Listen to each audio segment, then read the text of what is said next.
welcome to YouTube channel বন্ধুসকল অসম পুলিচৰ সাধাৰণতে 5563টা পোষ্ট আছে বন্ধুসকল আৰু গেট 3 গেট 4 ভেকেন্সি পৰীক্ষা কেতিয়া হ'ব ডেটটো কেতিয়া মুকলি কৰি দিব আৰু অসম পুলিচৰ সাধাৰণতে এছএলআৰ অফিচিয়েল সাইটত বা অসম পুলিচৰ সাধাৰণতে ৱেবছাইটত কেতিয়া নোটিছ আহিব বন্ধুসকল এইটো বহুত প্ৰশ্ন কৰি আছে বন্ধুসকল আৰু এইটো প্ৰশ্নৰ বাবে সকলো মাথা মাৰি আছে ইতিমধ্যে মুখ্যমন্ত্ৰী ডাঙৰীয়াই ঘোষণা কৰিছে জুন মাহতে ফিজিকেল অনুষ্ঠিত হ'ব এবাৰ সাধাৰণতে কৈছে জুলাই মাহৰ আগতে কমপ্লিট হৈ যাব বন্ধুসকল জুন মাহতে সাধাৰণতে ফিজিকেল অনুষ্ঠিত হোৱাটো 100% হ'ব বন্ধুসকল আৰু এডমিট কাৰ্ডটো মে মাহতে আহি যাব বন্ধুসকল আৰু জুন মাহতে সাধাৰণতে ফিজিকেল অনুষ্ঠিত হ'ব মোটামুটি আৰু 5 মাহ সময় আছে ফুল 5 মাহ সময় আছে আৰু জুলাই মাহত যদি সাধাৰণতে বা জুন মাহত যদি বানপানী কিবা থাকে তেনেহলে সকলো পিছুৱাই যাব আৰু সকলোৱে গমে পায় জুলাই আগষ্ট মাহতে বানপানী থাকে আৰু গোটেই অসমত প্ৰতি বছৰে বানপানী হৈয়ে থাকে আৰু সেইবাবে কৈছো যদি জুন জুলাই মাহতে যদি বানপানী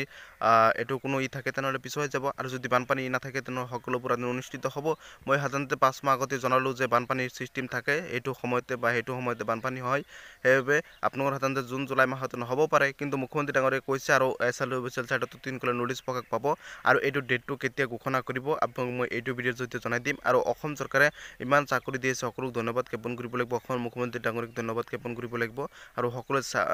সাপোৰ্ট মৰম আশীৰ্বাদ জনাব মোৰ চেনেলটোৰ পৰা কাৰণ অসম চৰকাৰৰ প্ৰতিটো খবৰ প্ৰতিটো আপডেট মোৰ চেনেলটোৰ পৰা যাতে আপোনালোকে দায়িত্ব সহকাৰে পায় প্ৰতিটো খবৰ প্ৰতিটো আপডেট মোৰ চেনেলটোৰ পৰা যাতে দায়িত্ব সহকাৰে পায় সেইবাবে সকলোক মই সাপোৰ্ট কৰিবলৈ অনুৰোধ জনাইছো আৰু মুখ্যমন্ত্ৰী ডাঙৰীয়াই ইতিমধ্যে কেইবাটাও বিষয়ত ঘোষণা কৰিছে যে আপোনালোকৰ সাধাৰণতে অসম চৰকাৰৰ সাধাৰণতে যি গেট 3 গেট 4 ভেকেন্সি আছে অসম পুলিচৰ যি পদ আছে বন্ধুসকল অসম চৰকাৰৰ অসম পুলিচৰ পদ আৰু গেট 3 গেট 4 ভেকেন্সিৰ পদসমূহৰ পৰীক্ষাৰ ডেটটো 26 জানুৱাৰী তাৰিখে ঘোষণা কৰাটো 100% ঘোষণা কৰিব অসম পুলিচৰ সাধাৰণতে ফিজিকেলৰ ডেটটো 26 তাৰিখে ঘোষণা কৰিব এডমিট কাৰ্ড কেতিয়া 26 তাৰিখে ঘোষণা কৰিব 12600 পদ এডিয়া 2.0 গেট 3 তিনটা স্টেপ আপোনালোকৰ 12 পাছ সায়েন্স স্ট্ৰীম আৰু এটা দুটা মিলি এটাই আৰু আপোনালোকৰ সাধাৰণতে ড্ৰাইভিং লাইসেন্সৰ বাবে 10 পাছৰ আছে গেট 3 আৰু গ্ৰেজুৱেচনৰ বাবে এটা পদ আছে বন্ধুসকল এটা বিভাগ আছে হেতু মোটামুটি তিনটা স্টেপ গেট 3 আৰু গেট 4 হৈছে সাধাৰণতে 10+ আইটিআই আৰু 10 পাছ আৰু এটা হৈছে আপোনালোকৰ সাধাৰণতে সিম্পল 10 আৰু 12 পাছ থাকিলে পাৰিব আৰু এটা হৈছে 8 পাছ বন্ধুসকল তিনটা স্টেপ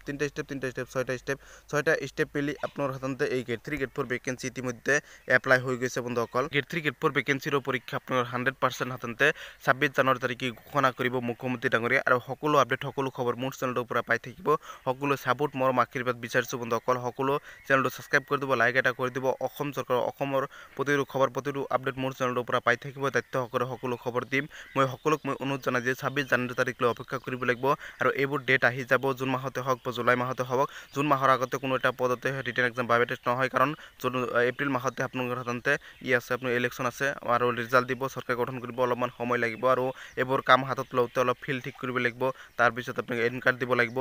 এডমিট কাৰ্ড আপোনালোকৰ দিলে মোটামুটি 25 দিন 20 দিন আগতে কমসে কম দিব লাগিব বন্ধুসকল এডমিট কাৰ্ড আৰু সেইবাবে ডেটটো ঘোষণা কৰিব মুখ্যমন্ত্ৰী ডাঙৰীয়াৰ ডেটটো ঘোষণা কৰিব যাতে সকলোৱে প্ৰতিটো সময়তে সুধি নাথাকে সেইবাবে 26 জানুৱাৰী তাৰিখে 100% মই কৈছো 26 জানুৱাৰী তাৰিখে ঘোষণা কৰাটো 100% ঘোষণা কৰিব মই বিশ্বাস ৰাখক আপোনালোকে মোৰ চেনেলটো সাবস্ক্ৰাইব কৰি ৰাখক সকলো গম পাই যাব আৰু মই অসম চৰকাৰৰ যিকোনো চাকৰি খবৰ অহাৰ লগে লগে মুখ্যমন্ত্ৰী ডাঙৰীয়াৰ আপডেট অহাৰ লগে লগে জনাই দিম বা যিকোনো চাকৰিৰ ৰিলেটেড যিকোনো ভিডিঅ' আপোনালোকে যদি লাগে